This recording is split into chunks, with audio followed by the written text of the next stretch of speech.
So once again, good morning, all of you. And it is my pleasure that I share with you some knowledge in the area of geotechnical engineering. And I don't have a complete idea about the composition of the participants. I presume that all are faculty members and maybe some students as well. And this geotechnical engineering is one of the important subjects in civil engineering. But many times we tend to ignore this subject because we have got only two subjects, soil mechanics and foundation engineering. But this is, of course, invariably, this is one of the core subjects in the course of study.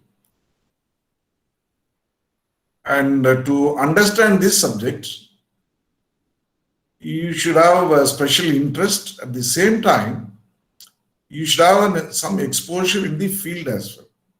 All engineering subjects, we need to have an exposure in the field. Now everyone has started realizing, and the AICT also insisting, that even the members of faculty need to undergo some field training or should gain some field exposure in the respective subjects they are specialized or the subjects they are going to teach. I also completely agree with that. Only if you are involved in the field activities, then you will have the command to teach to the students. And along with the course of teaching, they can also be taken to the field and given an opportunity to have the exposure. So our title is In Situ Testing in Geotechnical Investigations and soil investigation or geotechnical investigation. So it is a process of determining the layers of natural soil deposits that will underlie a proposed structure and their physical properties, generally referred to as site investigation. So one thing all engineers should understand, that why foundation is important, why the underlying soil is important. See, when we say civil engineering, we should not think of only the buildings.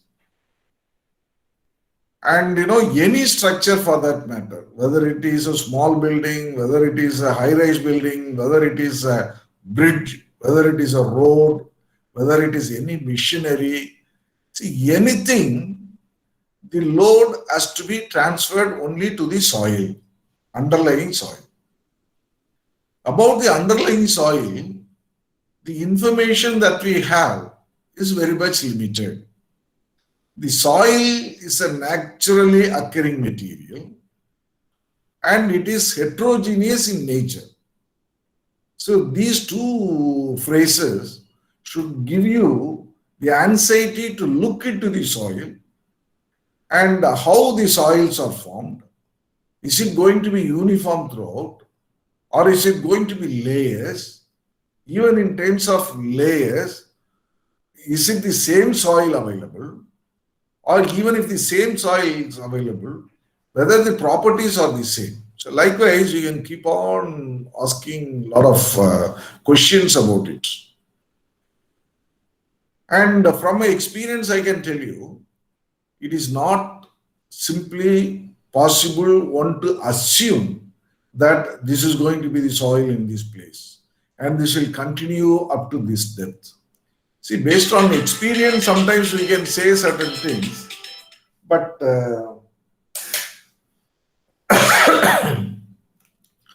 and many times we have seen this is misleading also. Many times we see this is misleading. Any amount of expertise or experience that one has got will not give them the complete authority to decide about the soil. So I was, my experience of this 36 years, nearly 30 years I worked in Government College of Technology, Coimbatore, where we have done extensive consultancy projects.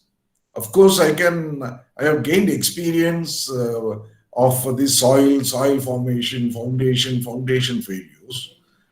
But even I don't dare to give any opinion or conclusion without seeing the site and without conducting some tests. See, sometimes, it happens to me when I was sitting in my room in GCT. Some people used to bring soil sample in a small plastic bag. Maybe 5 kilo sample they will bring. And they will ask me, sir, I want to construct an apartment. And this is the soil that I have collected at 2 meter depth. And you just tell me, sir, what should I do with the soil? You see the soil and tell me what is the bearing capacity of the soil, what is the depth at which I can lay the foundation, and what foundation I can adopt. They will simply ask these questions because they need those values. Then I used to explain to them that if we have to decide about the bearing capacity of the soil, we have to necessarily visit the site and we have to necessarily conduct some in situ tests as well as laboratory tests.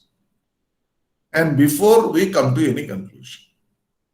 And probably the faculty members, you are all aware that it is not sufficient if you investigate only up to the proposed depth of foundation. I just put it this way. If you have to lay a foundation at a depth of 2 meters, normally what we do, we excavate up to 2 meter depth and look at the soil, and probably we may do some test also, SPD test or some field test we do, and give, we come to a conclusion of SBC and type of foundation and all. But one should understand that the pressure bulb or the zone of influence of the foundation is not confined only to the base of the footing, but it is confined to 1.5 times the breadth of the footing from the base of the footing. Or I can put it this way, if the depth of the foundation is 2 meters, if the size of the column footing is also 2 meter by 2 meter, what I mean to say is, you have to explore up to a depth of 1.5 times the breadth of the footing, that is 2 meter, 1.5 times is 3 meter, from the base of the footing. Base of the footing is about 2 meter. So depth of foundation is 2 meter and this is 3 meter. So 2 meter plus 3 meter up to 5 meter you'll have to explore. Because up to that level, the influence of the foundation will be significant. That is what we call it as the significant depth of exploration. Whether the depth can be, exploration can be confined to the base of the footing, or 1 meter below the base of the footing, or 3 meter below the face of the, so likewise you can keep on. But the governing criteria is 1.5 times breadth of the footing from the base of the footing. Now you are providing a wrap foundation. A wrap foundation, probably you all know, it's a single foundation combining all the footings. Or wrap foundation covers the entire width of the footing. So if you provide a wrap foundation, if the width of the building is 10 meter, the width of the building is 10 meter, and you are providing wrap foundation for the entire width of 10 meter, and you need to necessarily investigate 1.5 times that width. So that means 10 into 1.5, 15 meter you'll have to investigate. Probably, I think this will make things clear. By this time you'll understand what is that significant depth of exploration, how is it based on the width of the foundation. So when a man brings some soil in a plastic bag, I cannot give an answer to him. So I used to explain to them. The immediately will, sometimes he will try to tempt me also. Sir, what is this? People say you are so experienced and all these things. You are here for 30 years. With your experience, can you not just have a look at it, sir? Please tell me some idea you give. They will even bring the sample before my eyes. Of course, out of their anxiety they were asking, but it is not possible for me to give a concluding reply to that gentleman. So I had to again insist that you should do some tests.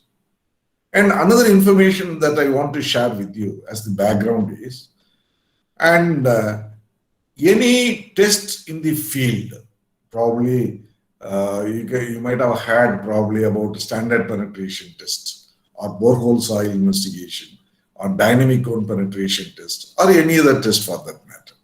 Okay. And these tests in the field, it involves a machinery. If you go for a borehole soil investigation, you have to mobilize a drilling rig. And drilling rig is used to advance the borehole. And at every depth, at the desired intervals of depth, you'll have to conduct some in situ test. So that is very important. So now this machinery has to be mobilized. First, you'll have to arrange a vehicle, a lorry. Then you have to assemble the entire setup. Then, depending on your depth, if you want to go up to 10 meters, sometimes it may take 1 day, sometimes it may take 2 days also. Sometimes it can be completed within half a day, depending on the nature of the soil, depending on the formation of the soil. So why I am mentioning this in so much of detail, that just imagine it consumes time. Even for one borehole test, if you take 2 days time or 1 day time, it consumes time and it consumes some machinery to be involved. So when it consumes time, automatically the cost is also more. When machinery need to be mobilized, so the cost will also be more. So any soil investigation involves time, machinery, as well as the cost. But for the people, their opinion is different or that idea is different. Because for anyone, if they want to spend some amount, that they want to see that particular item projected before their eyes. Suppose they want to spend some 2,000 rupees for a wash basin. The owner or the purchaser is happy, he is able to have a wash basin in front of him. And one can buy 10,000 rupees also, wash basin for 10,000 rupees. And he is happy that that wash basin stands before his eyes. And people are prepared to spend crores of rupees in their building construction, in painting, in decoration and everything. But when it comes to the soil investigation, they are not prepared to spend the required minimum amount on the soil investigation. For the simple reason that they are not able to see that soil investigation projected or fixed on the wall as you fix a wash basin. Suppose they are spending 20,000 rupees on soil investigation. If I could give them something like similar to a wash basin, some material to be fixed, probably they may be happy. Okay, I have spent 20,000, I have fixed it on the wall. So this is the unfortunate situation in this scenario. And they want to do things with minimum cost. At the outset, they don't want to spend even a single pi. But when you insist, they want to do it at the minimum cost.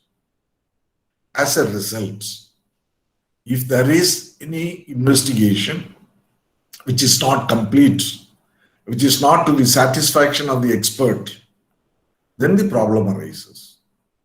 And I can add one more thing. In any building, if there are some distress or some cracks, it can be rectified. Now, there are a lot of chemicals are available, repairing methods are available. Suppose a beam has got cracked. You can, even put a paste and make it good.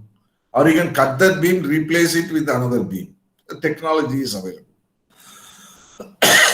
But one thing you should see, when the foundation has got a problem, I can tell thousands of examples, but the time allotted to is not sufficient, of course, because it's a very vast area and the organizers should kindly inform me at what time I should finish it also. so that I can plan. So the thing is,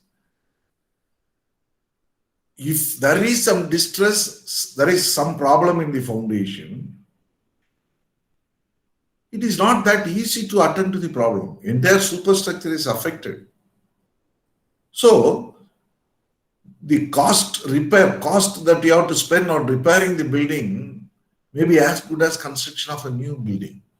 That may be the situation. You might have heard of a process called underpinning. If you go in that process, nearly 60% of the amount will have to be spent. 50 to 60% of the total cost will have to be spent for the repair of the structure. See, I can tell many examples probably in the process of the presentation. If necessary, I can add one or two examples. So with this background, that investigation is a must, and nobody can claim that I am an expert without looking at the soil, without doing some test on the soil. And one more thing, your faculty members can recall when you studied the civil engineering, many people used to go, afraid of going to the soil mechanics lab. You can just recall the Proctor compaction test. I used to tell my students, when you come to the lab, eat well and come. So your Proctor compaction test, it is laborious. A CBR test, it is laborious. A liquid limit test, you have to spoil your entire nails and the hand. You have to meddle with the clay.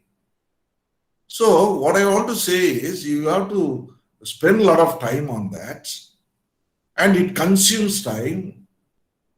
And if those who have done this consolidation test, you can understand the result. It may take 7 days or 10 days also. Even to determine the moisture content of the soil by keeping it in the oven, you have to wait for 24 hours.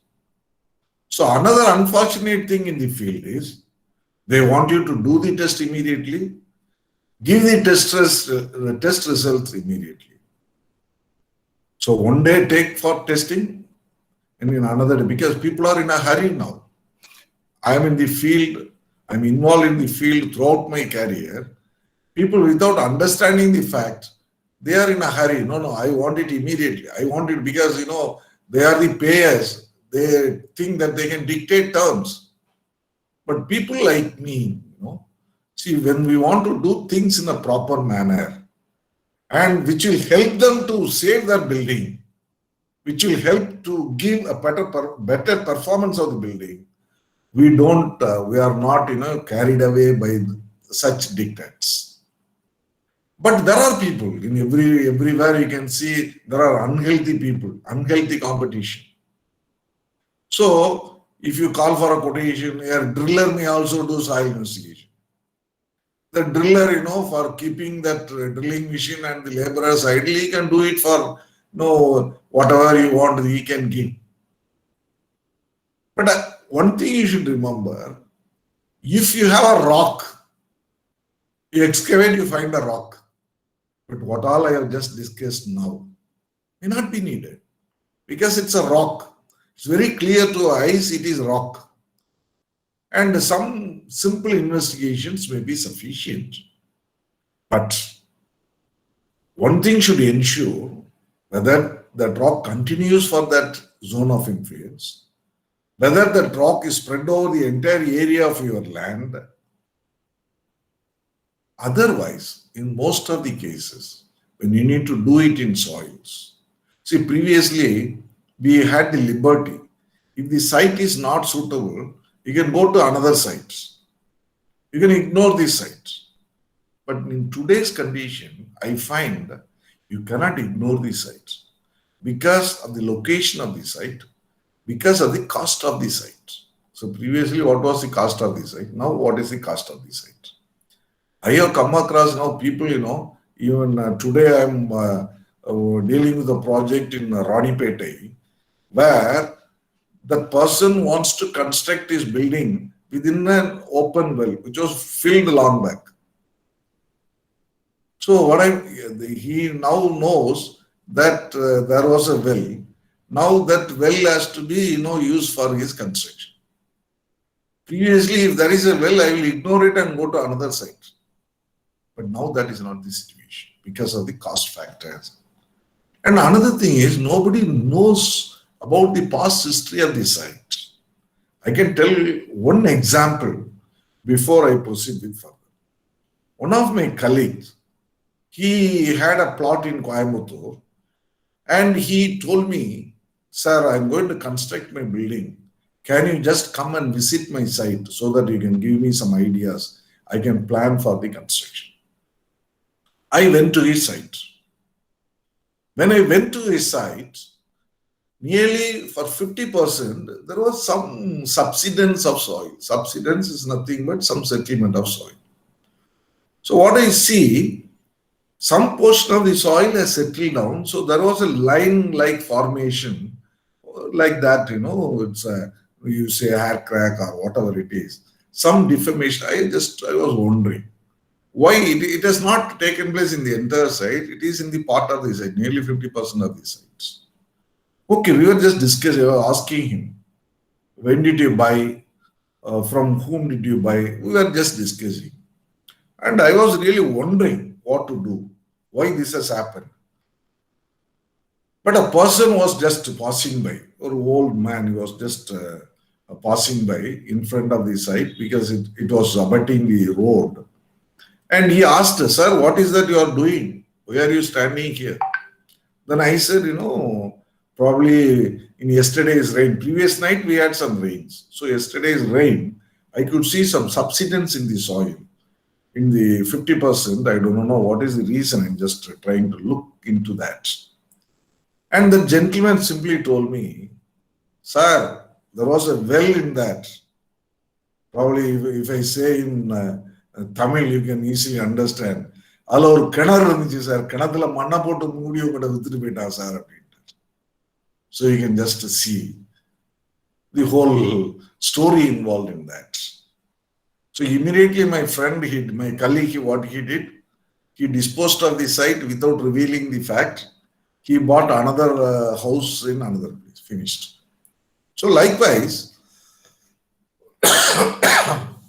nobody knows about the history of the site, past history of the site. So now, to some extent, people have started realizing that investigation is necessary. Still, they are not convinced of the money to be spent on that. Normally, I compare this geotechnical investigation with medical profession. Suppose you take, there are doctors or lab technicians or whoever it is. No, we know different blood groups, isn't it? B positive and O positive, O negative. So likewise, different groups. Can you take a blood sample and show it to a doctor or to a lab technician and sir, tell me what is, have a look at it and tell me what is the group of this blood? Will we ask like that? We will not ask. Because there is a process of testing. So also for soil. You can give an idea, but that idea should not mislead. So likewise, everything I can relate it to that. You got a fever, doctor gives a dosage of medicine just based on your information. See, people used to tell me with the doctor and the lawyer, you should not tell a lie. Why? Most of the doctors, they understand your problem with what you are sharing with them.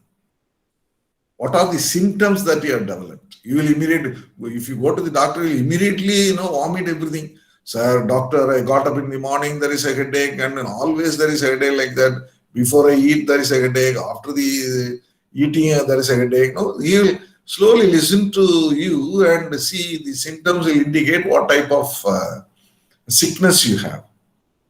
And you are going to pain, you will ask some questions. Is it now or for a long time? Or if you walk or if you sleep. So from the symptoms that you give, he may come to a conclusion. But I would say, and of course he may treat you with an antibiotic. And if he gives a heavy dose, then probably your fever is over. And he will say, he's a very good doctor and he has given me tablet for 3 days and everything is gone. But I would suggest this way, a doctor, before prescribing any tablet, he has to do some sort of investigation. And probably the medicine that he prescribed to you may not be necessary if he had investigated you. Because now the awareness is there, people, the heavy dose will have some consequences later.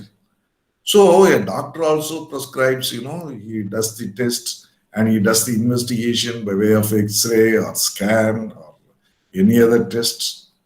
And, you are undergoing that because it is related to your life.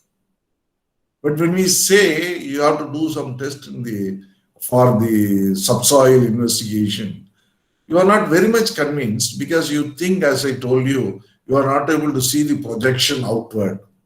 It is being spent on the ground. Probably many people, even, we are very much attached to the cine field. All our state, cinema means our life. Because already two people from cinema, they have ruled our states. So one actor, he told, building strong, basement weak. Probably you know who told that. So only after this building strong, basement weak, I am telling everybody only in the same slang, because now people try to listen to you. Oh, that is okay, sir, okay, we'll do some investigation like that. So, okay, this is the introduction that I given to you before we get into that. And I am a person who believes unless you develop some interest towards what you need to know, it may not be possible for you to understand. And the situation, you've got a morning time, and you should also be happy so that you'll be able to listen that what is presented. You can also interact with me probably at the end of the lecture. You can note down what are, because now we are online, so interruption in between may probably interrupt the presentation also. In between, if you have any feedback, you can please tell me. If it's not audible, if you're not able to see the slide, you can always feel free to tell me. So I think I have given the introduction. From that you can read it. Purpose of soil investigation. So what do you do? What is the type of foundation? What is the depth of foundation? Then the second point is load bearing capacity, or the SBC of the soil. Third one is the probable settlement of a structure. How much the building will settle. Then the settlement is, I can tell several examples for that.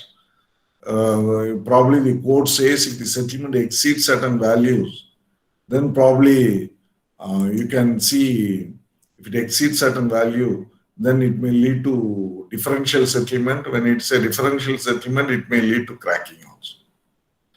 Then potential foundation problems such as expansive soil.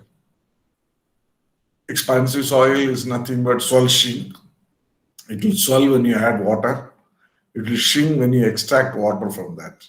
And collapsible soil, sanitary landfill. In many places you can see sanitary landfill is nothing but our solid waste.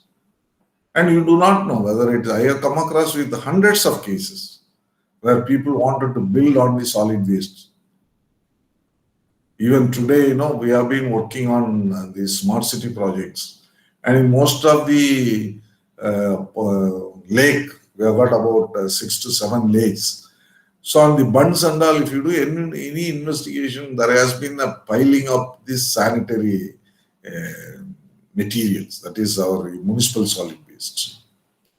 But the end value may be greater than 50, but only when you look at it, it may be some cloth or it may be some plastic on this thing. Sorry, please 1 minute. Sample பண்ணிட்டேன் sir. இது அவங்க சைட்ல இருந்துட்டு board lock மட்டும் photo கேட்டாங்க sir. அனுப்பிடுவாங்க sir. ஒரு சைட்ல அந்த ஸ்டாஃப் வந்து கேட்டாங்க. நடராஜன் முத்து சாரோட ஜூனியர் படம் சார். ஒரு போட்டோ கேட்பாங்க அப்படின்னு சொல்லிட்டு கேட்டாரு. நான் சாப்பிட்ட காட்டிட்டு அனுப்பிடுறேன்னு சொல்லிடுது. கொஞ்சம் வெயிட் பண்ண, நான் பார்த்துட்டு சொல்றேன். எனக்கு ஒரு 1 hour ஆகும். சரியா? அந்த இது எங்க போர்ல வைக்கிறது இங்க ஒரு காப்பி, இங்க ஜெராக்ஸ் எடுத்து இங்க கொடுத்துருக்கு. நீ ஜெராக்ஸ் வேணா கையில் வச்சுக்க. ஜெராக்ஸ் எடுத்துட்டு நீ போறியாப்போ? போயிட்டு அங்க இருந்து போ. Sorry for the interruption. And the fourth one is our potential foundation problems. And next one is establishment of groundwater table. So of course, people in Coimbatore, we may feel, of course, we are not bothered about the groundwater table. But in many places, groundwater table is at the ground level itself. And the prediction of lateral earth pressure for structures like retaining wall, sheet pile heads, and raised cuts. And establishment of construction methods for changing the subsoil conditions. I told you, the introduction, any type of structures and landslides and retaining structures. For all that, this investigation is very much necessary. And for this, you need to have some exploration program. What to be done? Probably, most of you might have heard about the test called the standard penetration test. Or most of the people might have had about the particle size distribution, about the liquid limit, plastic limit, or put it as Atterberg limits, Proctor compaction test, and consolidation test, and triaxial compression test, and unconfined compression test. That are in the laboratory. So in the field, how to program, what is needed? If somebody asks me, sir, I'm going to construct a building like this, so many floors, and now I need to do soil investigation. Then I will tell them, send us the plan and send us the structural information, and we'll suggest in so many locations or in this locations, we have to do the field investigation. And we will also suggest up to this depth, we'll have to do the investigation. And most of the people will say, okay. But some people will say, I can tell you, some people may say, no, you are suggesting 4 in 4 locations. We want only 2 locations. Like that they may say. Okay, sometimes, okay, if it is your requirement, okay, go ahead. But at the end, sometimes we may not have sufficient information to come to the conclusion also. See, one of the building that failed in Mauliwaka, probably about a few years back, you might have all seen that. So there was lack of investigation, I would say. Not only in terms of number of borehole investigation, but with regard to the depth of investigation also. In the investigation, they did not even find what is the depth of rock that was available, bedrock. It was a pile foundation. Mauliwaka, it was an 11-story building. Just imagine. It collapsed. It sank inside the ground. So the first floor level came at the level of the ground level. So it almost punched into that. But finally, how many people died? More than 200 people died. Of course, in the newspaper, you might have seen 20 people died, 20 people died, Because, our politicians will never say give the correct information because, they will have some vested interest in that. Imagine a situation, 200 people have died and hundreds of people have lost their house. Normally, you go to a bank, get a bank loan, book an apartment. You are thinking that you will occupy the apartment in another 1 month's time. You are in a rented building. Once you occupy the amount, you need not pay the rent. And the rent probably can be repaid as the EMI amount. But for the people who bought the properties in that Mauliwaka, 2 flats, they got the bank loan, they are paying EMI to the bank, still they are residing in the rented building, they are paying the rent. See the situation. If we are in that situation, who is to be blamed? Of course, detailed action, very big action was not taken. That is mainly because of the political interference and the political aspects. The developers, they may have some influence under the political aspects. So ultimately, the sufferers are the people. So that is what I just wanted to share. Okay, so coming to this flowchart, soil investigation, collection of details about the structure, layout type, and loading type, study of geological and aerial maps. So what you first to do here is load. That's what I told you. If they bring, the plan, layout, how is the layout, what is the nature of the structure, what is the loading conditions, etc., and study of geological and aerial maps. Sometimes, certain places you may not be able to go. If you are, I'm talking about, don't think of a residential building. It's a major projects. You may go in for geological map and aerial maps. Based on that, you can have some idea about the ground formation also. Even to plan for an exploration program, you need to have an idea about these. So steps in subsurface exploration. So collection of available information, that's what I told you. Wherever, suppose I go to any site for any investigation, I used to look at the buildings nearby. I look at those buildings, whether any crack has occurred or the building is in a good condition. See anything, that information, inquiries, what type, you can ask the next person, what type of foundation you put, at what depth you put. All these questions are very much relevant to us. And what is the foundation regulations in the local building code. So likewise, this inquiry, we say reconnaissance or preliminary visit or preliminary inquiry is a must. And the reconnaissance of the area. So you have to make a field visit. So I just want to make it clear. Even if you want to design a building, a structural engineer need not necessarily visit a site. Sitting in his office, he can do a building. How many of our engineers are doing design for a building in Washington or in African countries? I have come across. Based on what, they will get a geotechnical investigation report, and based on that, they will do the design, send the design to the concerned country.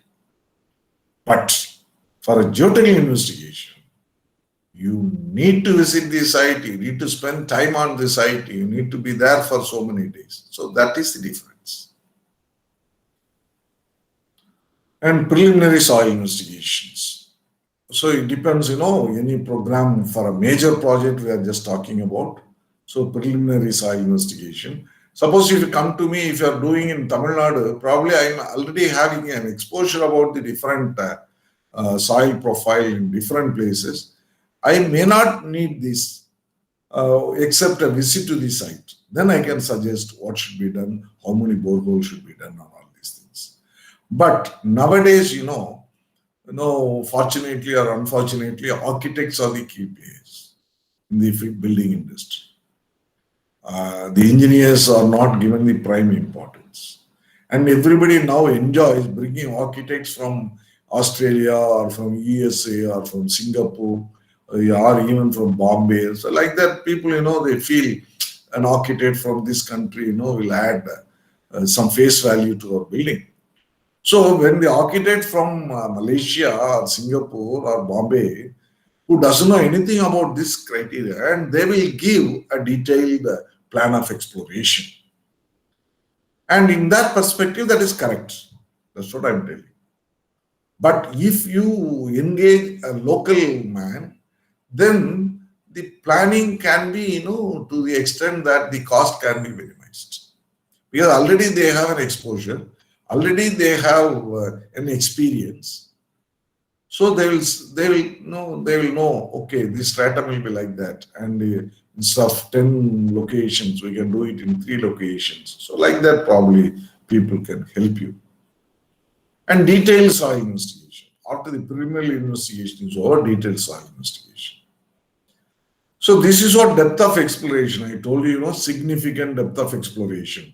So if this is the base of the footing, and from the base you have to go 1.5 times the breadth of the footing. Suppose you say this is the breadth of the footing, you can just see here. If this is the breadth of the footing, and 1.5 times the breadth, you will have to do the exploration.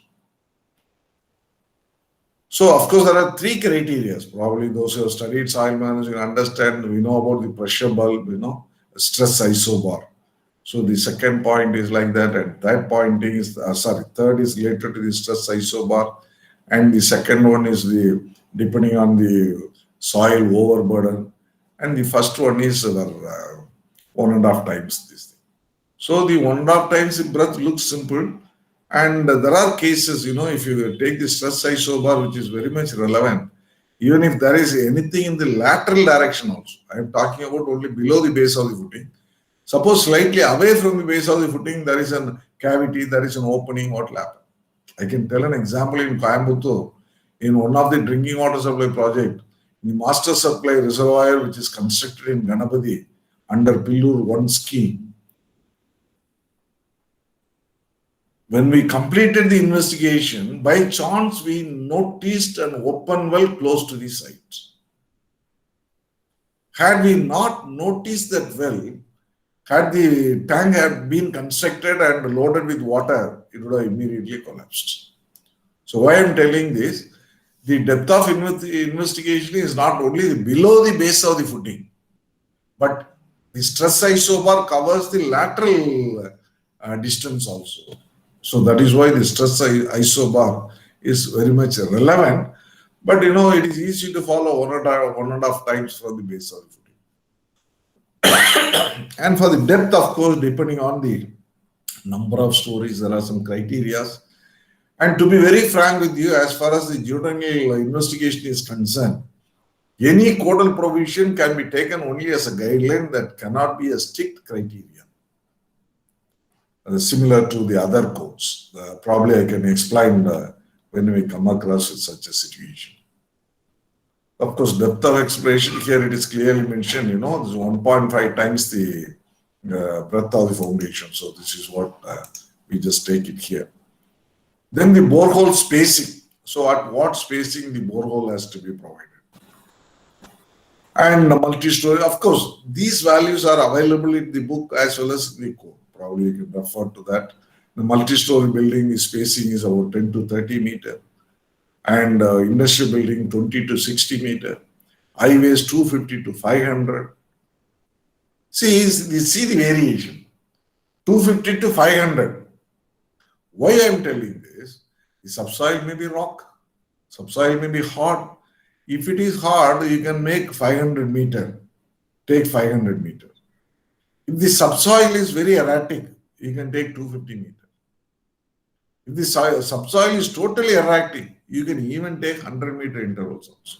So that is why I told you the codal provisions are only a guidelines. The highways are running across the length and breadth of the country.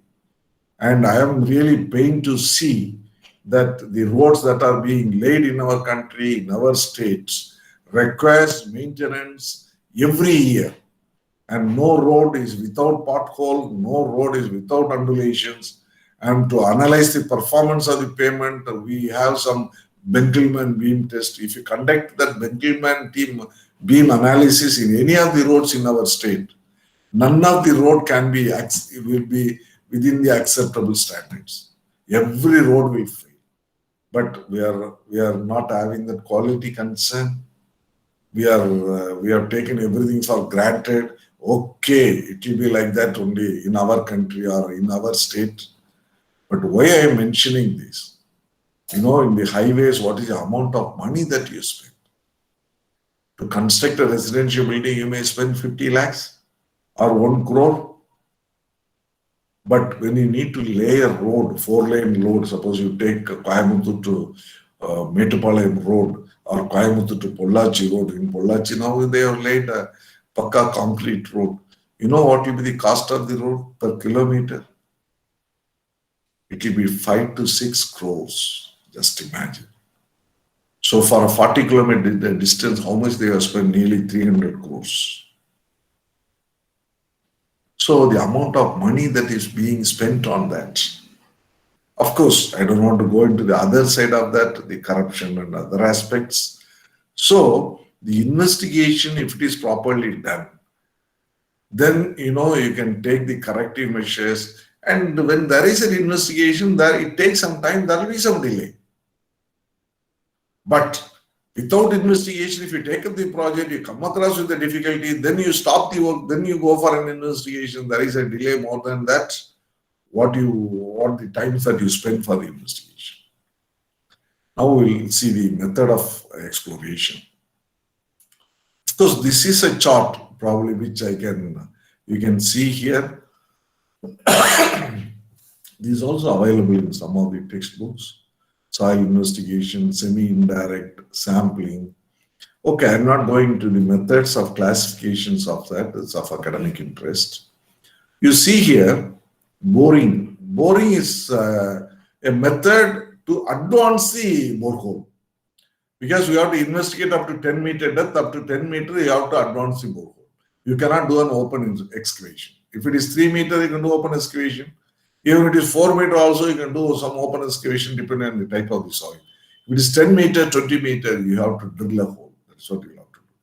And sometimes I was involved. I had the chance of working abroad as well. So I had the exposure of drilling borehole to a depth of 100 meter also. 100 meter in the case of the offshore structures. So what you have auger and shell, wash boring, percussion, and rotary. So these are all the methods only to advance the borehole. Only to advance the borehole. Once the holes are advanced at regular intervals of 1 meter depth or 1.5 meter depth or 2 meter depth or 3 meter depth, whatever is required, you'll have to conduct the field test, in situ testing. Now only we are coming into the exact topic of in situ testing. SPT. This is called the standard penetration test. SCPT, this is called the static cone penetration test. DCPT is the dynamic cone penetration test. And in situ vein shear test. In most of the laboratories, you may see a vein shear test. And this looks very simple. I was also, when I studied, what is this vein shear test? But when I went abroad, I found, in most of the locations, I had to conduct in situ field vein shear test. Excuse me, sir. Yes, please. Sir, sorry for the interrupting. Sir, can you change the slide to presentation mode? The font size is... Okay, I'll do that.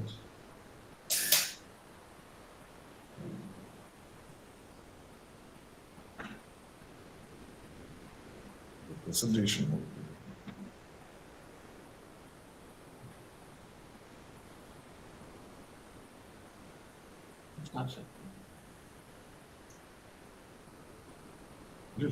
Presentation mode. Full screen. Presentation.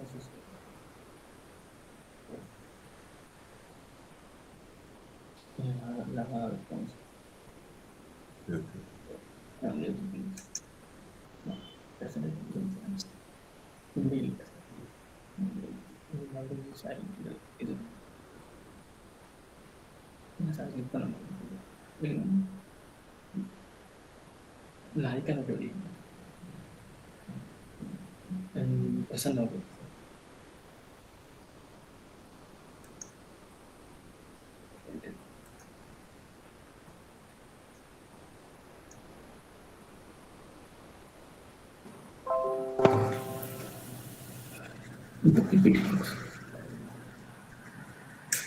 Yeah.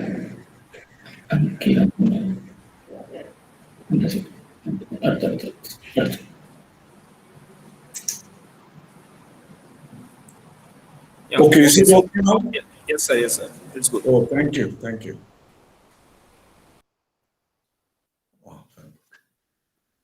So now I think you are able to see. I just repeat it again. All these boring methods, auger and shell, wash boring, percussion, rotary, only to advance the boreholes. This is what I'm telling. The boring rig for water divining, for borewell water. Probably the equipment is the same, but some changes are there. So most of the drillers, because they have the drilling equipment with them, most of the drillers think they can also do soil investigation. This is what happening nowadays in most of the places. They have got this percussion rotary, and then after that some test has to be conducted. So those tests only, as we just see here, We can see standard penetration test, static cone penetration test, dynamic cone penetration test, and in situ vein shear. This is what I was just telling the importance of this test, and pressure meter tests. Now in the rock and all, see N value is greater than 50. Everywhere it is going to be N value greater than 50. So from that, how to evaluate the bearing capacity. Whereas pressure meter is a tool which can be used both for soft as well as the hard rock also. I have used the pressure meter test in the many countries, and here of course the usage is very much limited because massiveness of the structure, if you take Singapore, Malaysia, Australia and all, we are blessed with the lot of plain ground. Our country is so much blessed. Whereas we go to those countries, no plain ground at all. Everything underwater, you have to reclaim soil from water. Difficult terrain will be there, and the projects will be very much pakka, very big projects. Suppose we construct a 500 megawatt power plant, they are planning for 10,000 megawatt power plant. So that increases the use of several advanced testing methods also. Then the geophysical method. Geophysical method, we have got electrical resistivity method. So geophysical, the seismic method also. So these are the in situ tests. Your sounding, vein shear, pressure meter, geophysical, these are the in situ tests. Probably our topic is going to, and the plate load test also. But why I took so much of time to impress upon you the importance of the test and how the tests are to be conducted, probably I can just explain to you. And these tests are being conducted in and around Coimbatore at regular intervals. You can just go and have a look at it also.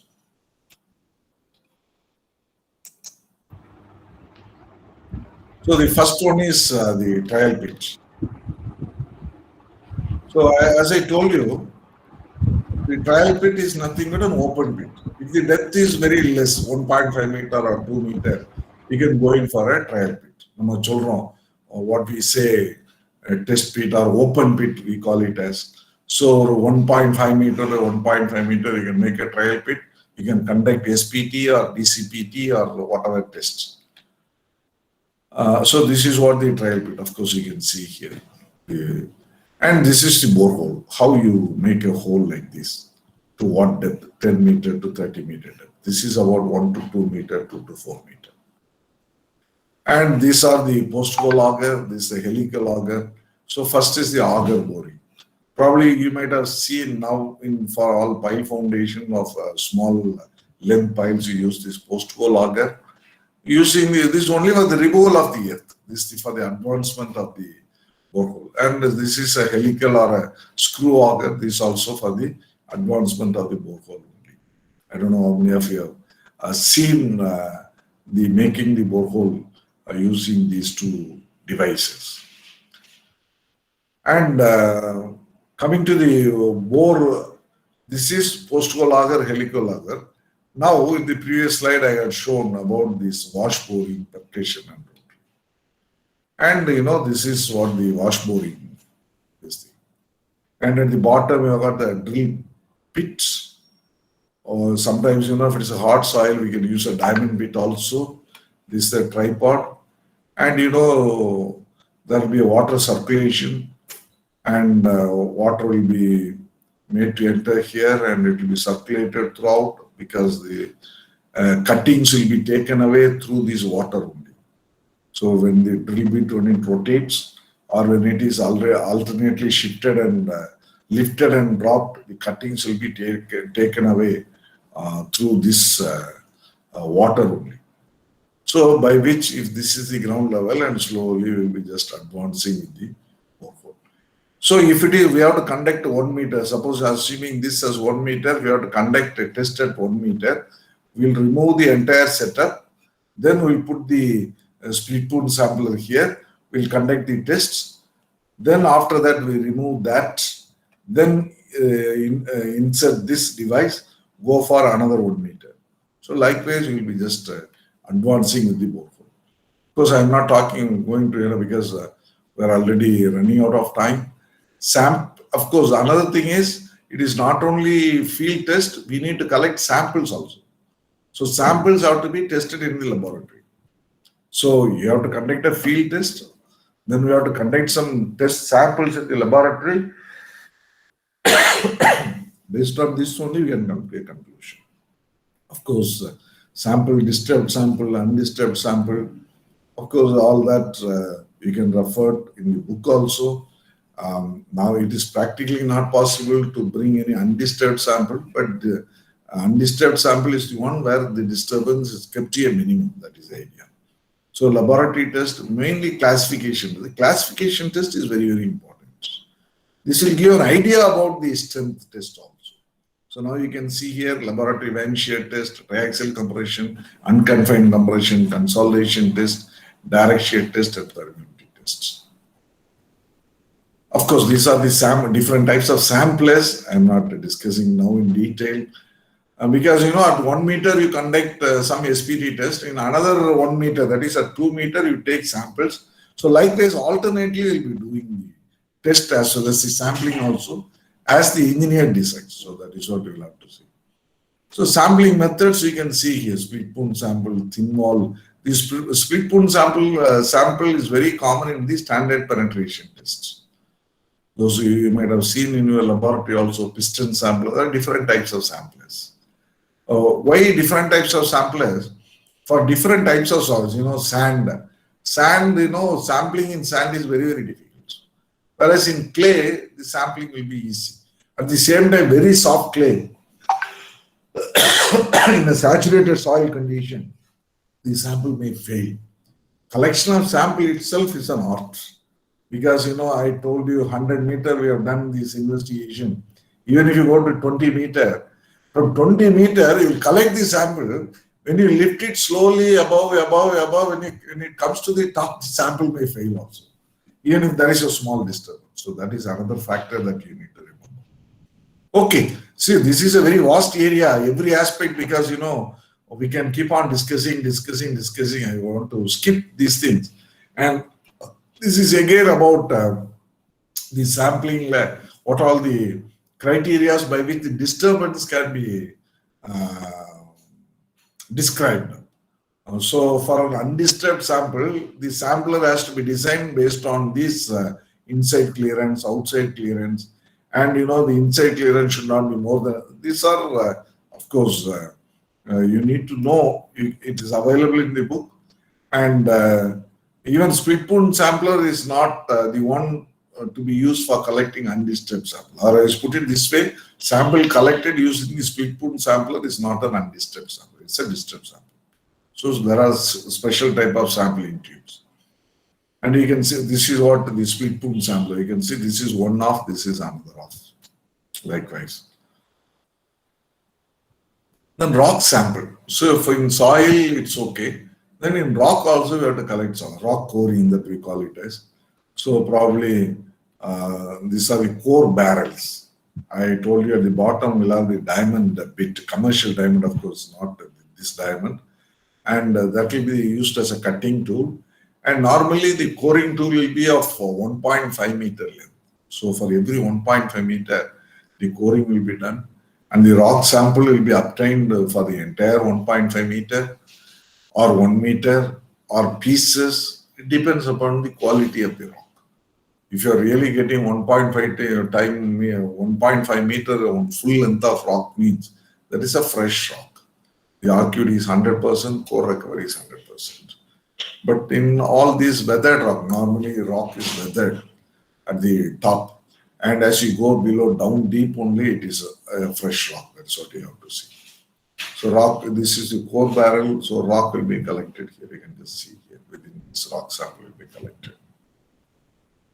And the recovery ratio, RQD, of course, I'm not touching this now. Because code, and this is what the drill bit you can see here. And rock quality designation. Of course, these are all, because we're running out of rush to the, and this is how rock samples are collected. You can see here. And see the cracks and fissures. Dam and all, we do investigation. When you arrange these rock pieces like that, this is called the core box. So we can see the continuity of the spacing between these two boreholes may be 10 meter or 50 meter or 100 meter. But you can try to have, there is a crack or a fissure in the formation of the rock like this. You can just see here, it may go like that. So when grouting is done, probably we can select the zone in which the grouting is needed. See one full rock of this much length you are trying. But in other areas, you can see small pieces. It's weathered rock.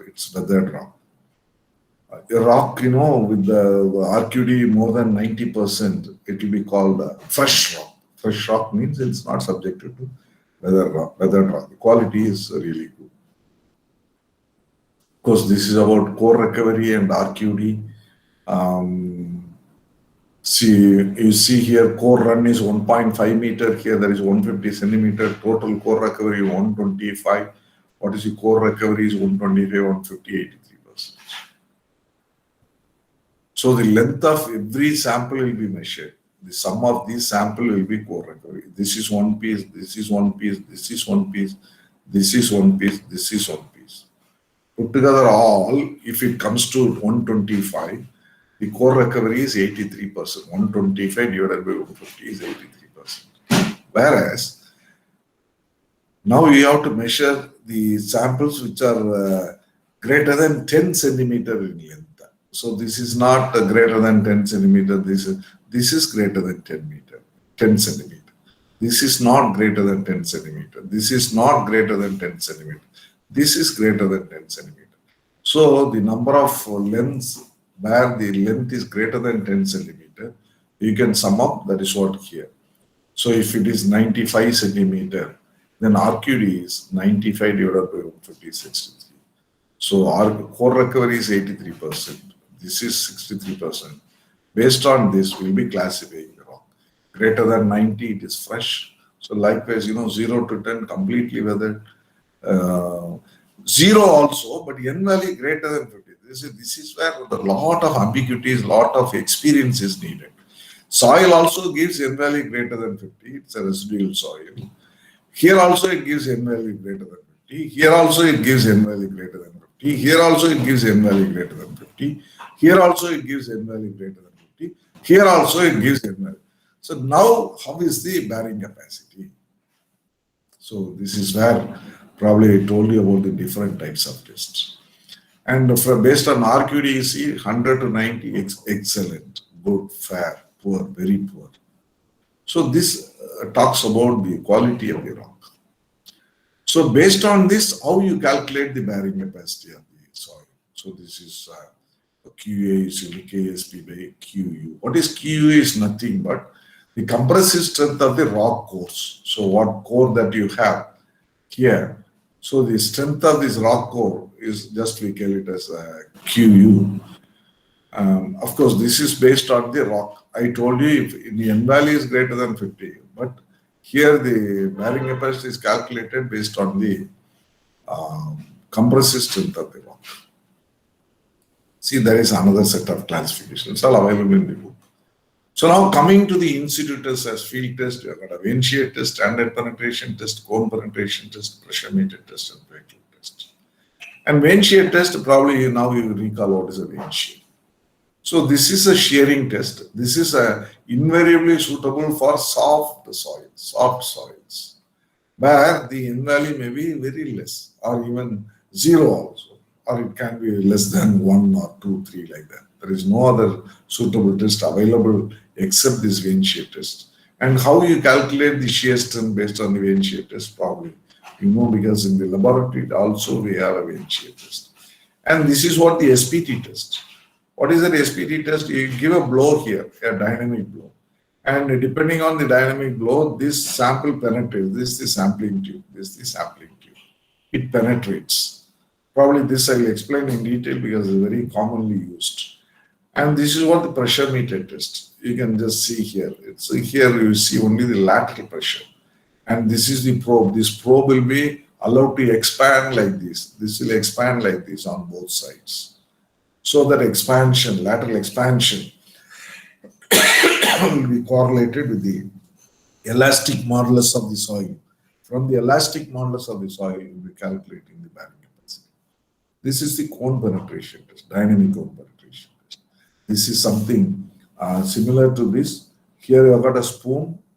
If you take the spoon out, put this cone, then we call it as the cone penetration test. Of course, DMT is not necessary. So when you come to the vein shear test, probably you can just see here different types of veins, sizes of veins, and in the how we do the field vein shear test. So we need to just rotate it, and the torque is calculated. Of course, I don't know whether I have the how you calculate from this vein. How do you estimate the shear strength? There is a formula for that.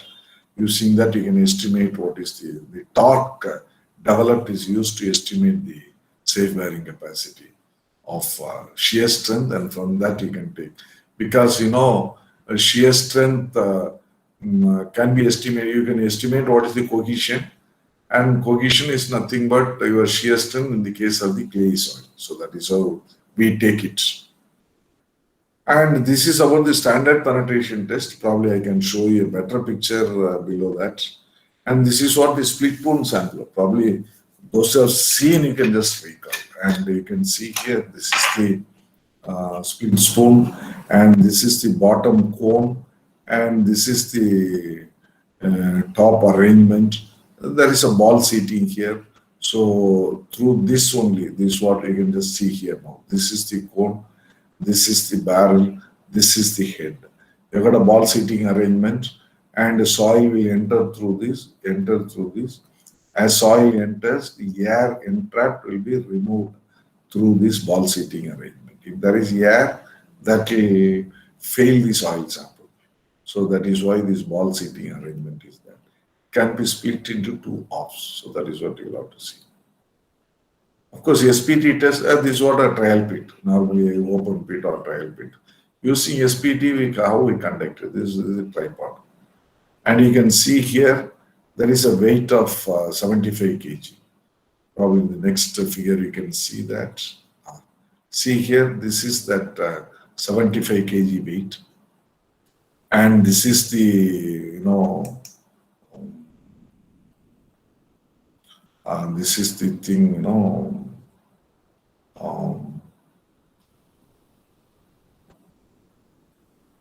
the weight of 75 kg, probably in the next figure, you can see here, it is that. So this is the weight. This is allowed to fall to a height of 75 centimeters. And at the bottom of it is this split spoon sampler. So we have, which is tied with a rope, and we lift it to the top. This will be taken, lifted up to this, and it will be dropped all of a sudden. All of a sudden, it will give a blow. It's a dynamic blow. So because of the blow, the spoon sample will penetrate into the sample. We have seen a sampling tube without giving a blow also go inside, and with one blow it will go 2 blows, 3 blows, depending on the stiffness of the soil. So depending on the stiffness of the soil, the penetration. If the penetration is hard, the soil stiffness is more. If the penetration is quick, then the stiffness is less. So that is what you have to understand. And how we calculate, probably I can tell you. So this is what of course, this we recently we did for a project. I can tell you.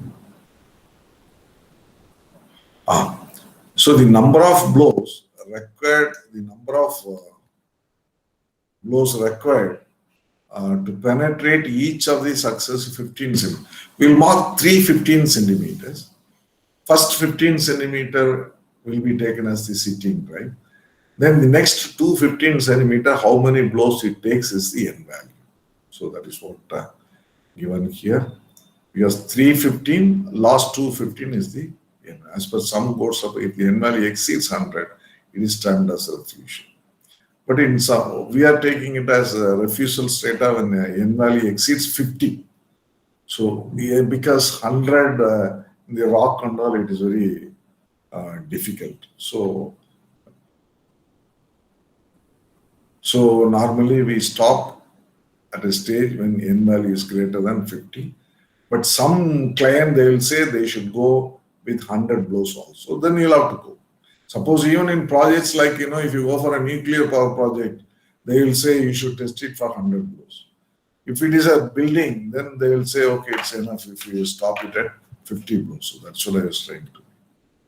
So this n value is called as the observed n value. There will be two corrections for that. One correction is for dilatancy, when it is under saturated condition, when the n value is greater than 15 and this value is reduced. Suppose you get 30.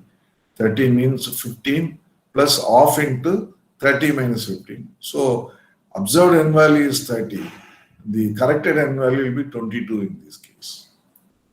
And this is a correction for overburden. Normally we make a pit open because you can see the pit is open here. But normally this is all covered with the soil. There is a confining pressure.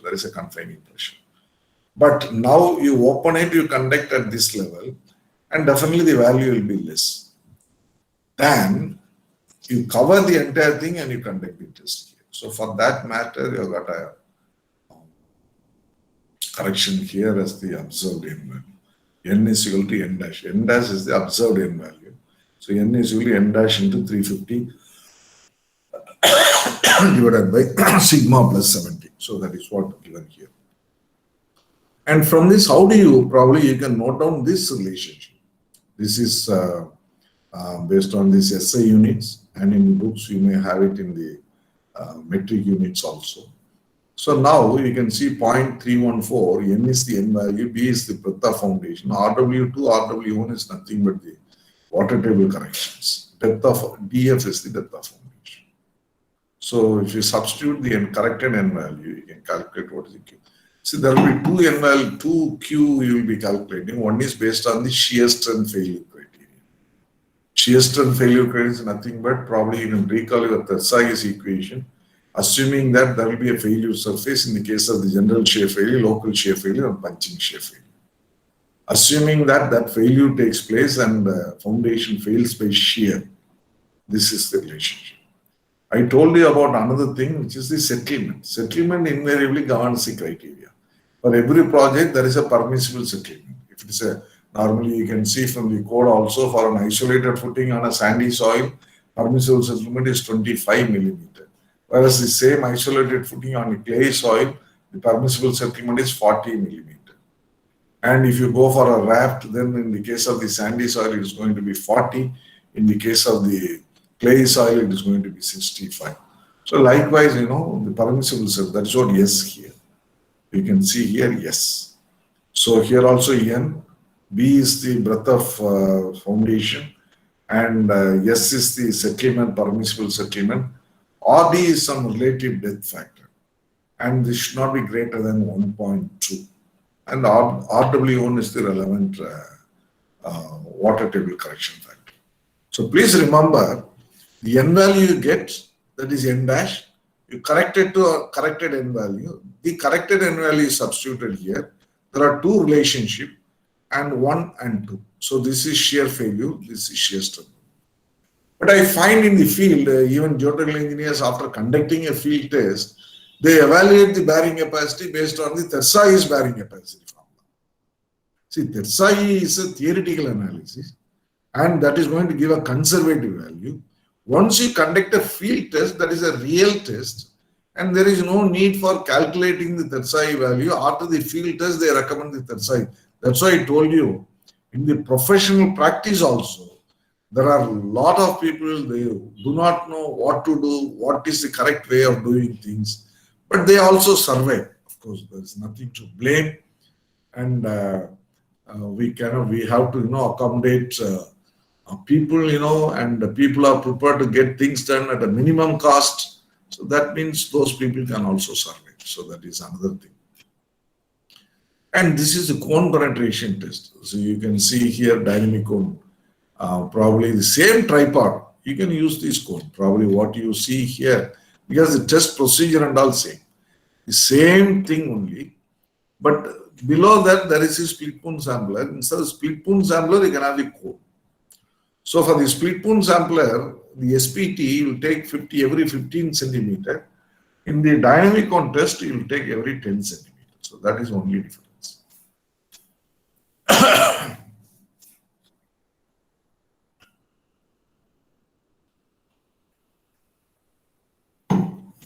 Of course, this cone, of course, that's all right. Okay. So this is related to static cone penetration test. Probably I will come to that a bit later. This is dynamic cone penetration test. This is what I just explained in the SPT. Just replace the split cone sampler with your cone. So that's what I told you. Whereas in the case of the here, another advantage of dynamic cone penetration test is you will have continuous reading of the resistance. You see here, continuous reading. So you'll be able, based on this, you'll be able to decide. Suppose if the cone penetration is 40, close to 40, I told you, it depends on the stiffness of the soil. But from this you can understand, corresponding to 1.5 meter depth, the cone value is less, more. Then again, it is less. But what I was trying to tell you was, if you provide this at 1.5 meter depth, the foundation at 1.5 meter depth, assuming this as the penetration value, then you should have continued like this at least. But it does come. That is why the investigation below the base of the footing is necessary. You have seen the surface at 1.5, conducted a test, you are satisfied. But unfortunately, from 3 meter onwards, the value is decreasing. So the bearing capacity at this level is very low compared to the bearing capacity here. And if you rest the foundation at this level, because of the zone of influence, the stress isobar, then this will also come into the picture. Invariably, the foundation may fail. So that is important. And for dynamic cone penetration test, there is always a relationship between this static cone penetration test as well as the dynamic cone penetration test. And we have this n value. It is related to the n value. From this n value, I just show you the equations of these two equations. So everything is converted into the n value, then the bearing capacity is calculated. And this is static cone penetration test. This is a very ideal test for soft soil and pile foundations. So this is static cone penetration test. This is the static cone penetration spoon. You have a cone here. Then the idea, the advantage, this is what that. So the advantage of this test is this will give you a sleeve resistance. This is the sleeve. And this will give a cone resistance. So cone resistance, then sleeve resistance, that will give you a cumulative resistance. You just recall for a pile foundation, the end bearing as well as the friction. So end bearing can be calculated based on your cone resistance. Frictional resistance, there is no direct method to evaluate the friction resistance. That is now in the case of the static cone penetration test, you can take the sleeve resistance. So the resistance to push the sleeve inside. So that is what your friction resistance also. So this is very ideal, suitable for particularly for in the case of very stiff soils, it cannot be used. But we have used it in hilly regions for evaluating the bearing capacity. Here also you are getting a continuous record. So that is what it. So depending on the different types of soil, some values are given. So again, the SCPT correlations, you can take what is value of CU, confined. This is cohesion. Once you know the cohesion, probably you can calculate what is the, because you know this more equation, tau is equal to C plus sigma tan phi, and phi is equal to 0. Shear strength is nothing but your C only. So you can calculate, and you can calculate the elastic modulus also in the case of the sand. So now we know in the design, we take the elastic modulus and the modulus of subgrade reaction. So that is used for the design aspects also. So correlation charts are developed from SP2 to CPT. I told you, convert everything to CPT. Then based on that, we'll see here the charts are also after Peck. You might have had Peck, Hansen and Thornburn, and this is after Meyerhoff. And we have got our father of soil mechanics, Tersahi. So there are different charts, and Tersahi is the basis. These are some improvements. So that's why I told you, based on your judgment, whether you can go for Meyerhof approach, whether you can go for Peck approach or Tersahi approach itself. And pressure meter, of course, this is what I just told you. I have personally used this. We just use only water, pressure, water under pressure. That there will be a membrane here. The membrane is allowed to expand probably. See here. There is a rubber membrane. These are all metallic strips only. These metallic strips are provided mainly because in a borehole, if you rubber membrane expands, the projections of the rock should not pierce into the membrane, then everything will fail. So this is nothing but depending on the expansion of this membrane, you calculate the elastic. Then comes to the plate load test. Plate load test is not very common nowadays. You can see the second gauge and it's a reaction test. Pile load test probably you might have seen now in all the bridges. It is almost the same except the criteria is involved in that. So in the plate load test, of course, you have got a plate here, the bottom. So you have got a plate here, you have got a plate of size 0.3 by 0.3. These are the deformation dial gauges. These are the deformation dial gauges which are placed diagonally opposite. And this is the jack. And this truss is fixed to the ground. These are the truss, you can have sandbags also. So these are all only dead load. And when you try to operate this jack, the jack will try to move upwards, but it cannot move. As a result, the reaction will be transferred to the plate. So that is what you need to understand. So the same setup you can see here also. It's a dead weight jack, and this is the plate. It is pushed like this, pushed upwards, cannot move. So reaction transferred back to the plates. So here also, this is a excavator. Excavator is taken as the dead load. This is the jack. This is the plate. We try to push it upward, and these are the datum bar. These are the dial gauges that are fixed. There are 4 dial gauges fixed here. And when you try to push it upwards, reaction is transferred to the plate. And here we note the load versus settlement. Here we note the load. This is sandbag method. And this is what another truss method. Okay.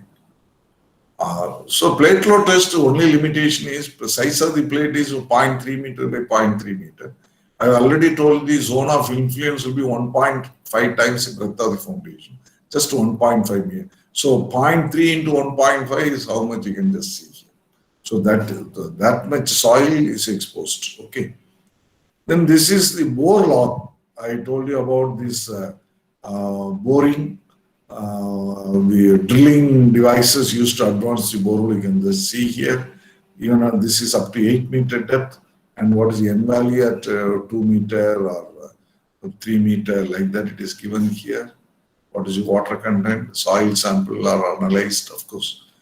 This is very much useful. Nowadays, without conducting any borehole investigation, nobody does it. Is the time okay or? Hello?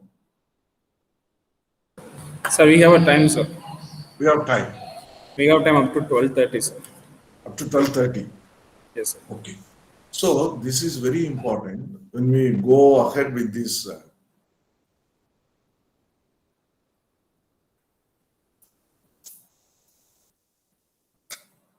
Now just see here from this borehole. This is one borehole. Similarly, we may do 5 boreholes, 10 boreholes, 15 boreholes also. See here, the N value is 9 here. Based on this, we calculate what is the bearing capacity. Suppose we say the bearing capacity is 75 kilonewton per square meter here. Here it is going to be 100 kilonewton per square meter. Here it is going to be 10 kilonewton, 100 kilonewton per square meter. Here it is going to be 1.5 kilonewton per square meter. Just see at the top less, then it is more, then it is less, then it is very much less. So these are the factor we say the soil formation is heterogeneous. And if you think, if you make a pit and at the bottom you conduct a test, if you assume that the soil will be harder and harder as you go deep down, that is totally wrong. It is not the case always. Some cases it may go deep, the stiffness will increase as you go deep. And in some cases, the stiffness will be less as you go deep also. Or the stiffness will be varying. It may not be gradually less, but it may be less, then it will be increasing, then it will be less. Probably, I don't know whether I have any other bore log here. If it is available, then I can tell you. Okay, we'll see that. Then we have these geophysical methods. I told you, people are afraid, borehole investigation has to be done, drilling equipment has to be transported, time consuming and all that. So some people may suggest geophysical methods also. What is the geophysical method? I told you about electrical resistivity method as well as the seismic method also. So what you do here in the seismic method, we create an impulse. This is what they hammer. So either you give a blow or you drop a weight. So using geophones, the signals can be captured. So this is in every signal, geophone, the signal is captured. And if you look at it, you just see here, this is the source and just it is captured here. And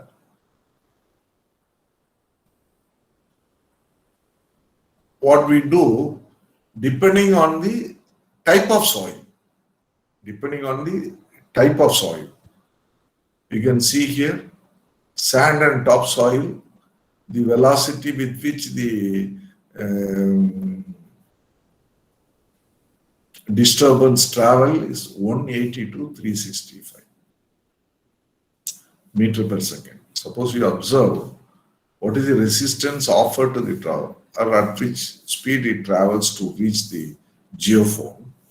Then based on that, if it is 180 to 365, the material is sand and topsoil.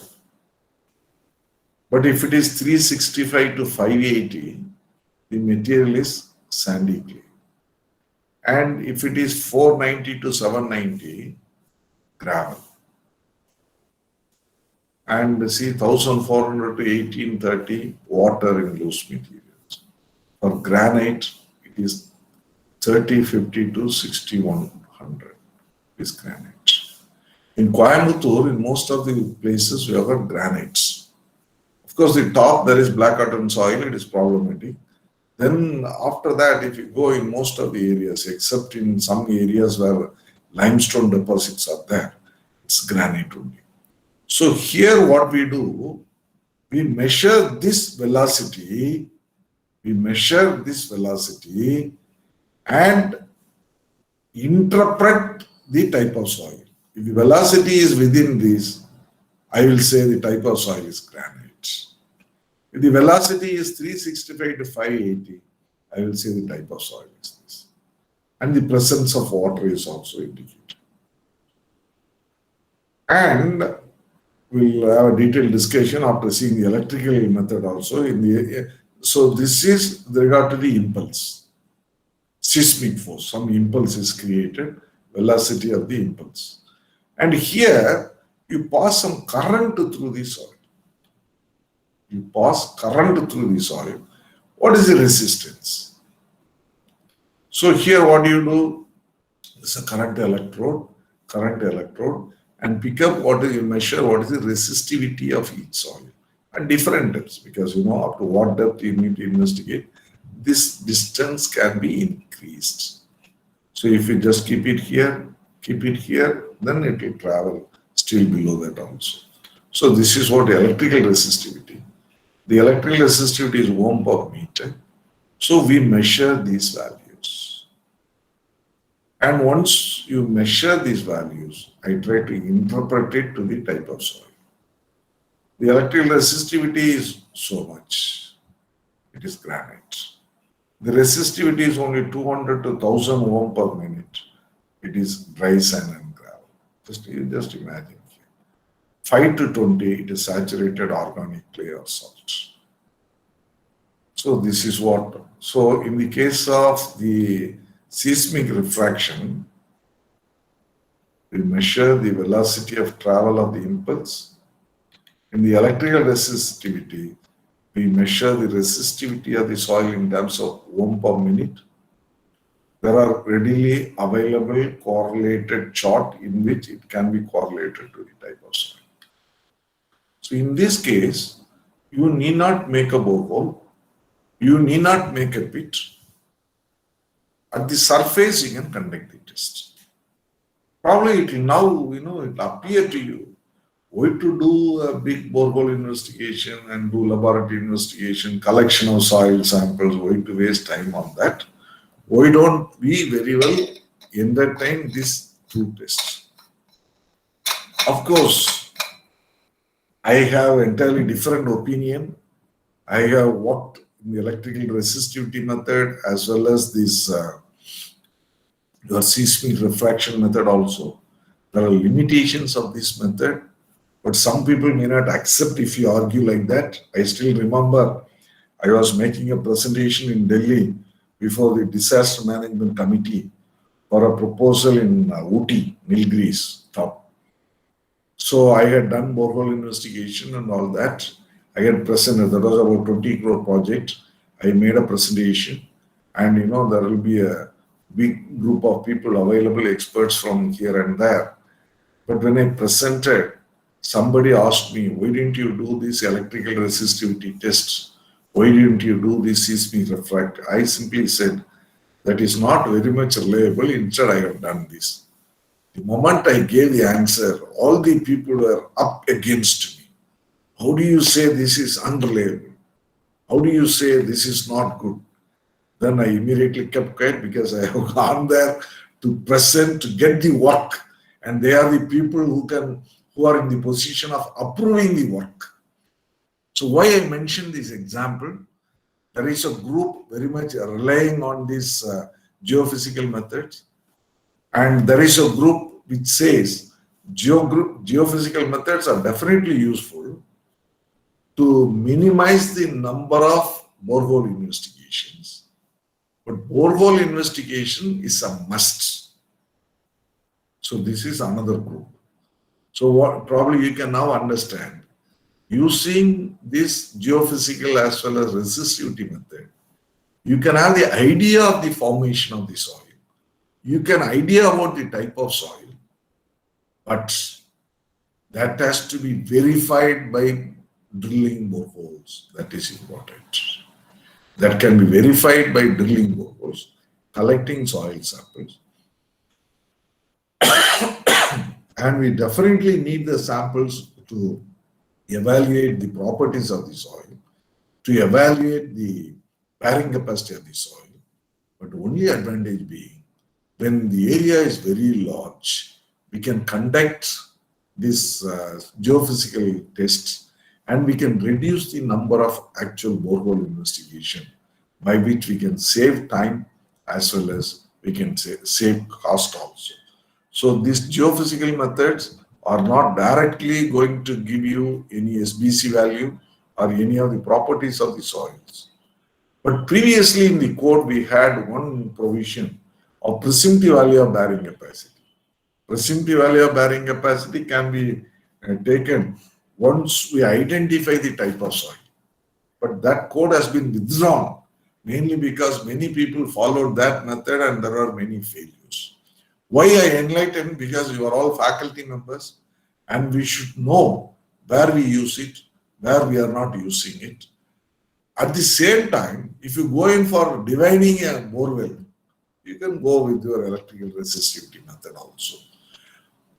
But where geophysical methods, I told you I worked abroad, where the investigation will be for a very large area. If you do an investigation of a residential building, if you do an investigation of an apartment building, your geophysical methods need not be employed. Directly you will go for this. But you take the entire Coimbatore now, a township has to be developed. A township like Coimbatore has to be developed. I have to do soil investigation. Now, recently when the state of Andhra Pradesh was divided into Andhra as well as Telangana, a new capital was established. I don't even recall the name of the place. So in that place, probably we can conduct a geophysical survey, geophysical method of investigation. From there, we can go in for the borehole method of investigation. Probably now you'll understand that. Of course, this about the reports. Okay, the reports are not, these are all some. Okay. Okay, now probably I come to this slide, what you wanted. Thank you. That indicates the end of the presentation. And probably I feel I have given just some idea about these various tests. Of course, all these tests and the description, procedure, everything is available in the book. And there is a code for every test. But I will be happy if you interact with me on the practical aspects of it. And when you go talk about geotechnical, you should be always with a practical exposure. So probably I'll be happy if you just we'll have some interaction based on this. Is it okay? Yeah, thank you, sir. If there is any interaction, probably I will be happy to interact. Is there any questions? Or anybody has asked in the chat box? Yes, sir. Few of them posted. Which formula can best be used to estimate a Poisson ratio from standard penetration test for NVEL? Poisson's ratio.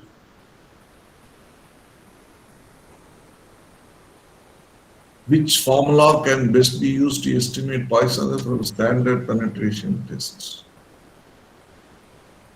There is no direct. Why you want to evaluate Poisson's ratio of soil?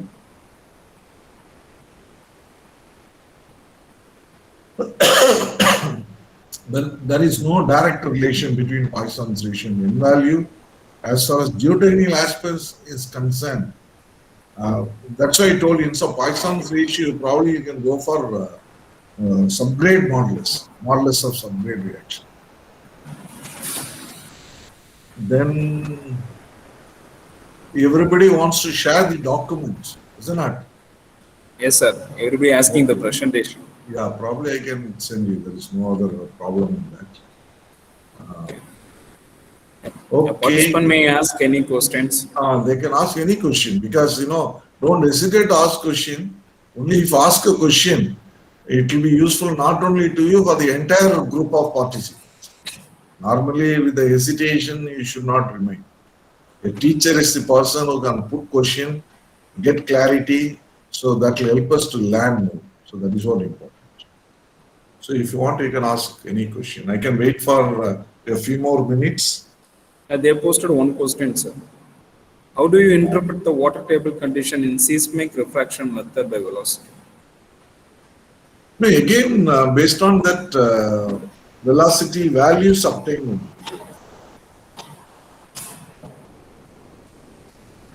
Because, the velocity is directly interpreted to the type of soil.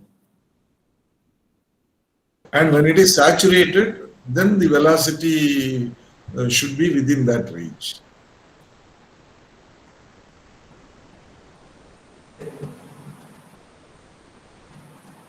Any more questions?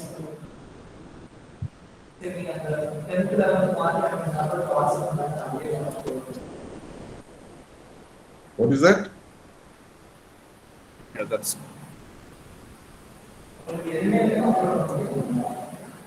That's sir. Sir, thank you. Thank you so much for your valuable presentation, sir. It was very informative and very practical one, and we know the conditions of people mentality in analyzing the geo's data and geo details. And thank you for your wonderful time and sharing with us. And I will share the presentation and the PPT to all through your mail ID. and I will share the feedback link also. Thank you. Thank you, sir. Okay. Yeah, I take this opportunity to thank every one of you for a patient listening for more than about 2 hours. It's very difficult, I speak on one side, to sit and listen is really very difficult. And probably I wish you all the success of this FDP course. Thank you then. Bye. Thank you, sir. Thank you.